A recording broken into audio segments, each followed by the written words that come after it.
Hey everyone, welcome to another episode of Gimme That Take, the fastest growing LIV Golf podcast of 2023. Stick around for more takes like this.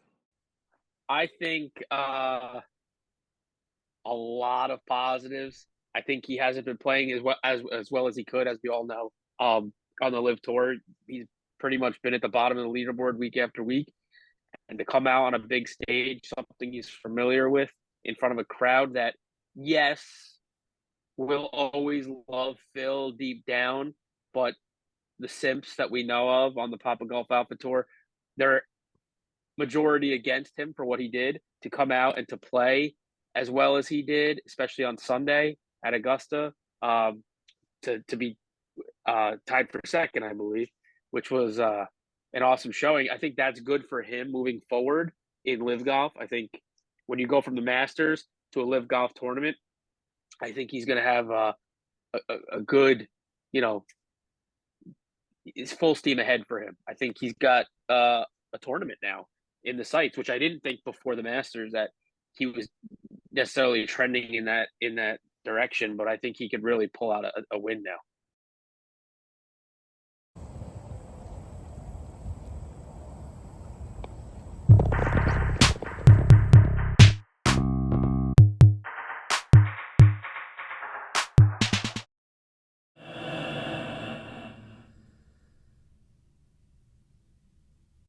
But literally the most ridiculous look you've had in the history of this show. Put him back on. Put him back on so people can tune into YouTube and see you with your stupid glasses on. I think he probably hit the mute button because he definitely can't hear us. There you go. Fantastic. What a look. What an absolute look.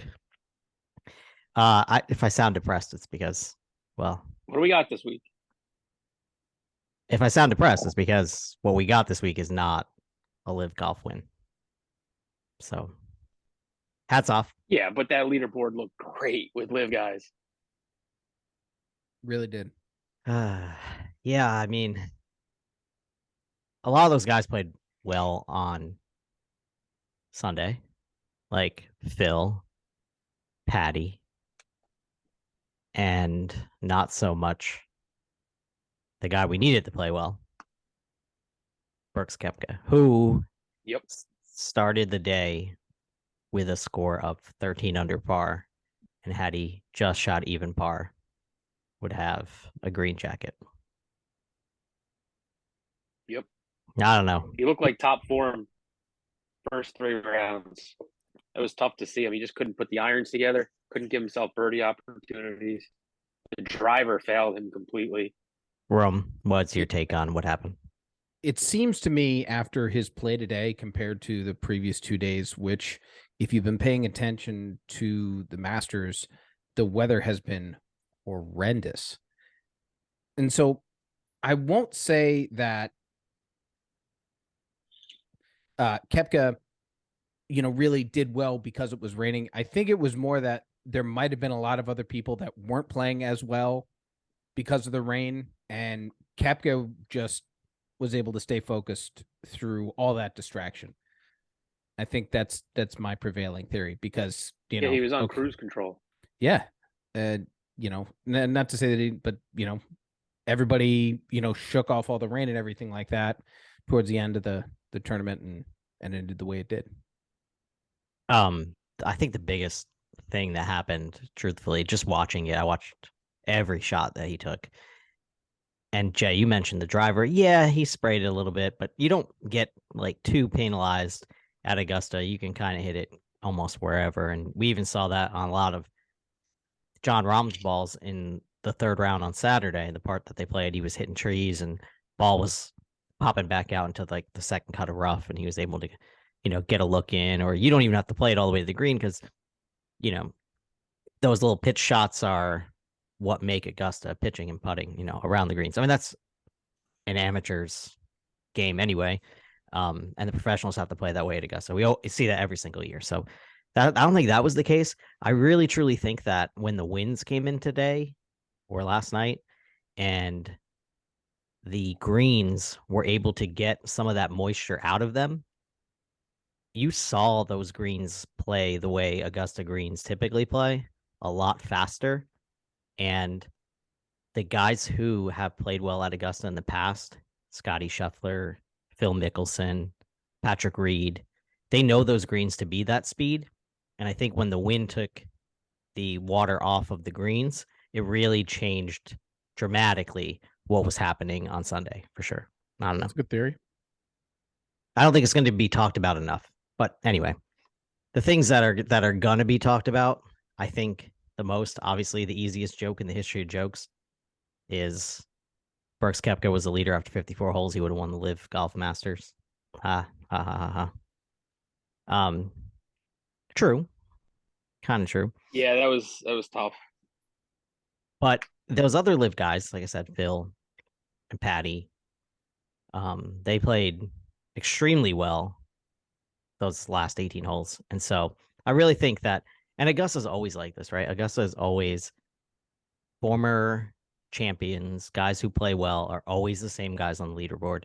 And so get used to seeing, I mean, Phil's going to be in this tournament for life, obviously, but he'll going to play well for the next 5 years as long as he stays in shape and doesn't have an injury. Speaking of injuries, nailed the prediction that Mr. Percocet himself would bail out at some point in the round, complaining of a bum leg. Tiger's done, right? Oh, we were talking about Tiger. I thought we were talking about Wells. Yeah, Tiger, I think he says he just wants to play in the majors. It's looking more and more evident that he's not even capable of that. And I hate to say that as one of the biggest Tiger fans on the planet, but it's tough to watch. You know, he tied the record, I believe, for 23 made cuts, never missed the cut as a professional. It's a cool stat, but to make the cut and then bail out, I mean, the conditions and that hilly course, I mean, the course isn't going to get less hilly going forward, you know, and his leg is not going to be any better each year by year. So I don't think we'll be seeing too much more of Tiger, honestly. I hate to say that, but I don't think it's going to happen. We're going to see Tiger. We're just going to, yeah, I was going to say, we're just going to see him playing simulator golf. It's no coincidence here that Tiger Woods was behind. He'll be at DC Sports. Yeah, like the sim league, you don't have to walk anywhere, right? You just step up and hit your golf ball. And so maybe he'll win the first ever simulation major or something like that. And he will be, you know, known for the guy who can hit it really well into the screen. Speaking of that, your reel on Instagram went like through the roof this weekend. I don't know if you saw that, Mac, with you hitting that 4-iron. Which one? Mine? Yeah. My swing? Oh yeah. The people on Instagram were loving that this weekend. Really? We need to check that out right now. Yeah, it was popping. It was popping off for sure. So we usually say this at the end of the show, but if you're listening because you wanted to hear us and you found us live tweeting Masters updates all weekend, basically Brooks Koepka updates all weekend. It wasn't us. It was just Aaron. I had a lot of time on my hands, and so I was watching every single swing. It was tremendous. Super into it. But yeah, if you found us somehow through that, welcome. And we put the show on YouTube also. So make sure you subscribe, come on over and comment, and do all those things. Funny story. Have you ever thrown a club, Rome? Like in anger? Yeah. Or you know, I've tossed a club, yeah, to someone, but not like tried getting distance throwing it. Mac, ever tossed one of your clubs after a shot? I don't think so. I mean, I've smashed the ground before. I've hit the cart wheel about as hard as I possibly could in frustration, but I don't think I've ever literally thrown a club. No. Yeah, me either. Thomas Peters was not faring well on Sunday, and I think it was on like the 11th hole, maybe something. I think it was on 11. He hooked a drive like dead left for the, I don't know, like 7th time in his last like 15 drives or something, and he walked over to one of the garbage receptacles at the Masters, and he tossed his driver right into the trash and walked away and played the rest of the round with like 3-wood 3-iron off the Power off the move. tee box. Yeah, that is a power move. The person who grabbed that club, good for you. You get Thomas Peters' driver in your bag now. It's fucking awesome. And a great story. And a great story. Yeah, and a great story. Yeah, so let's talk about Phil. Jay, that's your boy. Wasn't Jay the only one that said that Tiger was going to beat him? Phil is my boy, man. Well, listen, Tiger first, then Phil second. I think a lot of positives. I think he hasn't been playing as well as he could, as we all know. On the LIV Tour, he's pretty much been at the bottom of the leaderboard week after week, and to come out on a big stage, something he's familiar with, in front of a crowd that, yes, will always love Phil deep down, but the simps that we know of on the Papa Golf Alpha Tour, they're majority against him for what he did, to come out and to play as well as he did, especially on Sunday at Augusta, to be tied for second, I believe, which was an awesome showing. I think that's good for him moving forward in LIV Golf. I think when you go from the Masters to a LIV Golf tournament, I think he's going to have a good, it's full steam ahead for him. I think he's got a tournament now in the sights, which I didn't think before the Masters that he was necessarily trending in that direction, but I think he could really pull out a win now. And I think he's got the confidence now. I have an interesting thought. So Phil is a legendary golfer at this point, right?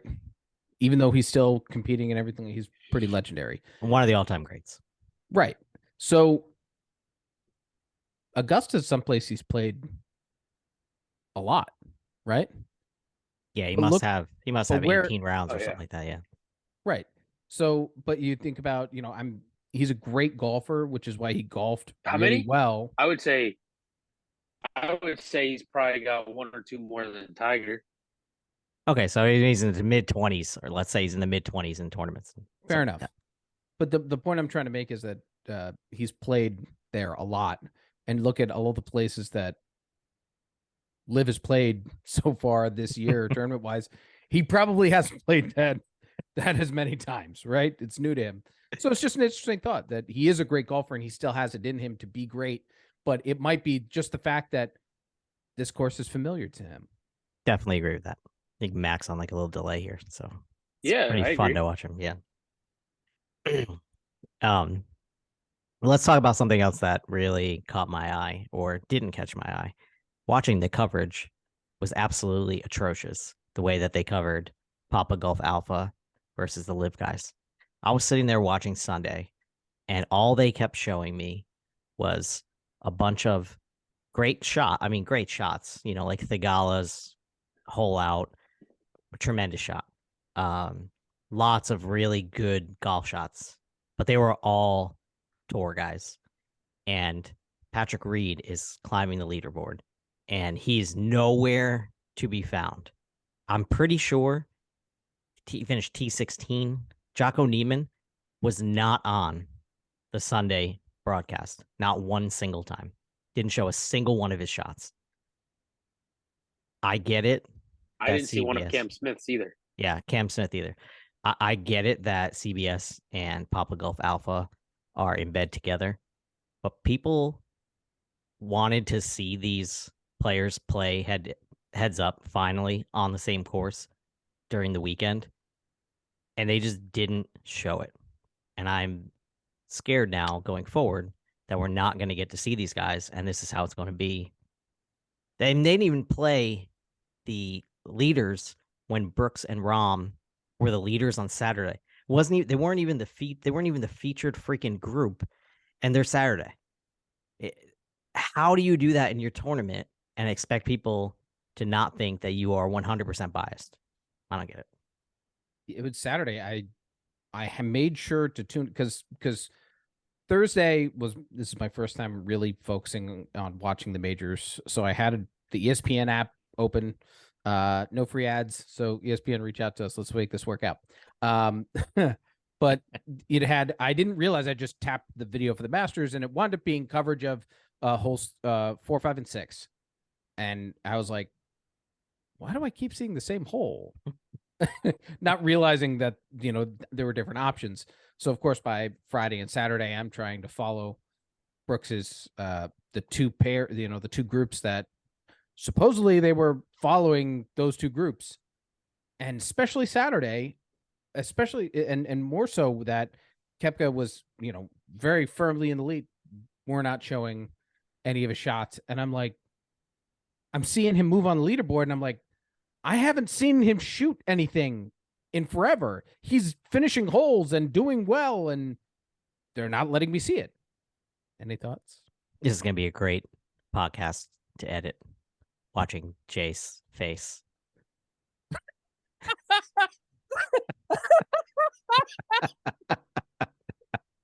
Did you do that on purpose? I know you're going to hear this in 10 seconds. But am I delayed? This is one of the all-timers right here. Oh, it's so man. good. It's we so are good. going to be laughing about this in 10 years when we're all. This is what happens when you don't have the setup that you normally have. Oh man.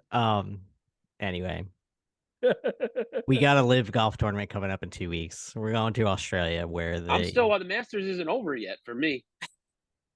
I don't know who won. Oh God, so good. We're gonna go to Australia, and we're gonna see like 100,000 Australians pack the house for LIV Golf. I can't think of a better way to go into the most hyped LIV Golf tournament than seeing LIV golfers at the top of a major event. This is a monstrous win, huge win for LIV Golf and Greg Norman, and that tournament in Adelaide is something that we've obviously been looking forward to, and we're going to talk plenty about heading into that tournament. But geez, could you have set it up any better other than Brooks winning it, Rome? I don't think so. No, I completely agree. It is make it very exciting for us, anticipating the next event in Australia, which we are 2 weeks away. We are, yeah. Less Well, than we're less than 2 weeks, right? Yeah, we're Yeah. Friday away. Rome, did you play golf this week? Yes. I'm not sure I actually said it to here. I talked to Austin about it well enough. But my goal this year is to break 90. And despite my terrible performance the Sunday prior, I went out on Tuesday and I played 9 at. And you broke 90. No. On 9, No. you didn't break 90? I played 9 holes. I didn't play 18. And I shot a 45. Oh. And so I was like, oh, well, shit. If I had the time, if I played another 9 and I just fix a couple mistakes, probably. But I mean, to be fair, I was playing at College Hill, and that's pretty much my home course. I play that at least every other week. Yeah, so I didn't get to play this week, but with the weather rolling in, it's gonna be like 85 degrees on Friday. So I'm gonna play down at Beekman this Friday. Finally get outside, and we'll see what happens. See what kind of form I'm in. But during the week, I'll be in the backyard swinging some sticks and getting the rust off. So I'm excited to finally get outside, not just be indoors, and hopefully put up a good number. I'll be in Atlantic City this upcoming weekend, and I will be tossing some money on some golf for sure. Stripping? And maybe stripping as well. Austin got me. Not Austin. Aaron got me thrown out of a strip club in Atlantic City. We'll save this for an episode where everyone can talk at the same time. But you couldn't possibly tell me you remember walking in the door of that fucking place. Oh, I remember most of that night vividly. Yeah, so does your wallet and the tab you ran up, which was an all-time tab. An all-timer for sure. It was a very good time.